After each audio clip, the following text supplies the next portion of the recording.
ఒకప్పుడు ఒక ముగ్గురు స్నేహితులు ఉండేవాళ్ళు. వాళ్ళు మనం అంటాం అది థిక్కెస్ట్ ఫ్రెండ్‌షిప్. అంటే ప్రాణ స్నేహితులు. ఒకరంటే ఒకరికి అభిమానం, ఒకరంటే ఒకరికి ప్రేమ ఎక్కువ ఆ ముగ్గురు స్నేహితులకి. అయితే ఏ పని చేసినా ముగ్గురు కలిసి చేయడం, ఎక్కడికెళ్ళినా ముగ్గురు కలిసి వెళ్ళడం. సో, అలా చాలా సంవత్సరాల పాటు ఈ ముగ్గురు స్నేహితులు కలిసే ఉంటున్నారు. ఒకరోజు ఈ ముగ్గురు కలిసి ఒక అడవి గుండా ప్రయాణం చేస్తుంటాంటారు. అంటే వెళ్ళిపోతుంటాంటారు. నడుస్తూ ఆ రోడ్డు మీద నుంచి నడిచిపోతుంటంటే, అదృష్టవశాత్తు ఏంటంటే, వీళ్ళకు ఒక డబ్బుల మూట కనిపిస్తుంటుంది. అంటే డబ్బుల సంచి ఒకటి వీళ్ళకు కనిపించింది. కనిపించగానే ముగ్గురు చాలా సంతోషపడ్డారు. ముగ్గురెళ్ళి ఆహ్, ఆ మూటను లేదా ఆ యొక్క ఆ బస్తాని, ఆ డబ్బుల బస్తాని, ఆ సంచిని ఓపెన్ చేశారు. ఓపెన్ చేసి వాళ్ళనుకున్నారు. మన జీవితంలో ఇన్ని డబ్బులు సంపాదించలేము. మన అదృష్టం కలిసొచ్చింది. దేవుడు మనకు దీవించి ఈ డబ్బులనిచ్చాడు. కాబట్టి ఇన్ని సంవత్సరాలుగా కలిసున్నటువంటి మనం ఏ పని చేసినా ముగ్గురం సమానం జేసుకున్నాం. ఏ ఆదాయం వచ్చినా ముగ్గురం సమానం తీసుకున్నాం. కాబట్టి ఇప్పుడుండేటువంటి ఈ డబ్బుని గూడా మనం ముగ్గురం సమానంగా పంచుకుందామని చెప్పేసి డిసైడ్ అయ్యారు. ఓకే అనుకున్నారు. ఆ డబ్బులు కౌంట్ చేసుకున్నారు. మనిషికి ఇంత షేర్ వచ్చేస్తుంది అని అనుకున్నారు. అనుకున్న తర్వాత సరే మనం ఇప్పటికిప్పుడు మనం గ్రామంలోకి వెళ్తే బాగుండదు. కొంచెం నైట్ అయిన తర్వాత మనం డబ్బులు తీసుకొని వెళ్దామని చెప్పేసి ముగ్గురు కాసేపు అక్కడ కూర్చున్న తర్వాత సో, వాళ్ళనుకుంటారు మరి మనకెట్లాగూ మార్నింగ్ నుంచి మనం ఏం తినలేదు కదా! మనకు ఆకలవుతుంది, దాహమవుతుంది.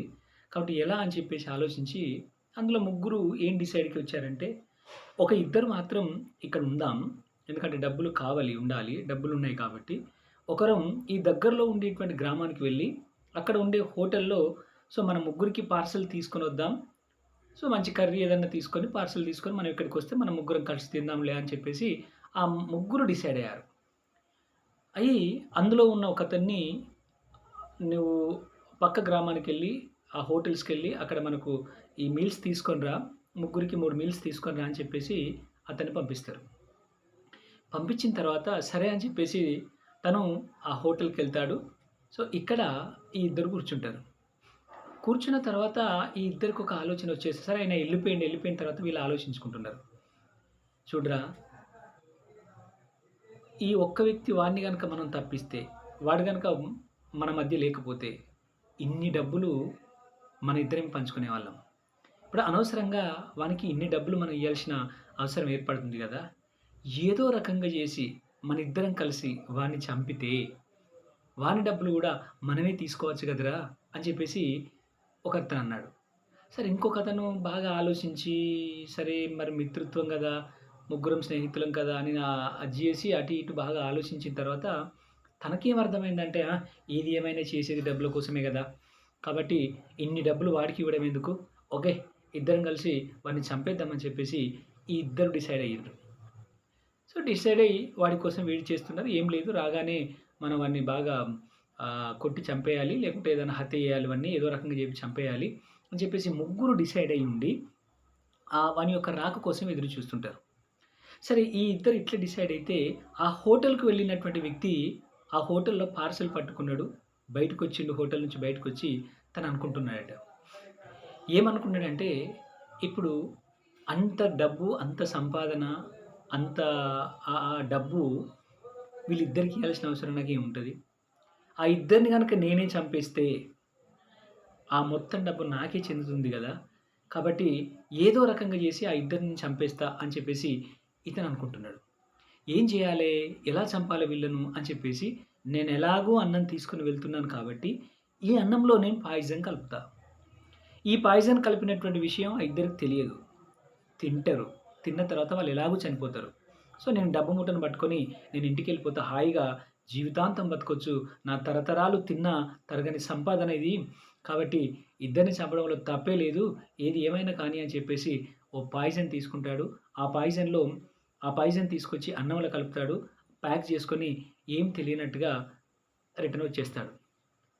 వచ్చేసిన తర్వాత సరే ఆయన వీళ్ళ దగ్గరికొచ్చేసాడు. ఫారెస్ట్‌లోకి వచ్చేసాడు. వచ్చేసిన తర్వాత అనుకున్న ప్లాన్ ప్రకారం ఇక్కడుండేటువంటి ఈ ఇద్దరు ఆయన మీద అటాక్ జేశారు. అటాక్ చేసి ఏం జేశారంటే వాడిని చంపేశారు. ఇది హోటల్ నుంచి వచ్చినటువంటి వ్యక్తిని అటాక్ జేసి చంపేశారు. చంపేసిన తర్వాత అనుకున్నారు, అబ్బా! ఒక పీడ వదిలిపోయింది. ఇక మనకి ఇన్ని డబ్బులు మనకు మిగిలిపోయినాయి. మనమిద్దరమే చెరిసగం పంచుకొని ఇక్కడి నుంచి ఇంటికెళ్ళిపోదామని చెప్పేసి ఆ ఇద్దరు గూడా డిసైడ్ అయ్యారు. డిసైడ్ అయ్యి ఏం చేశారంటే, సరే మనకు ఆకలవుతుంది గదా! వాడు తీసుకొచ్చినటువంటి అన్నం అయితే ఉన్నది గదా! ఆ అన్నం తిందాం తిని మన డబ్బులు తీసుకొని వెళ్ళిపోదామని చెప్పేసి ఆ ఇద్దరు కలిసి ఆ అన్నం తింటారండి.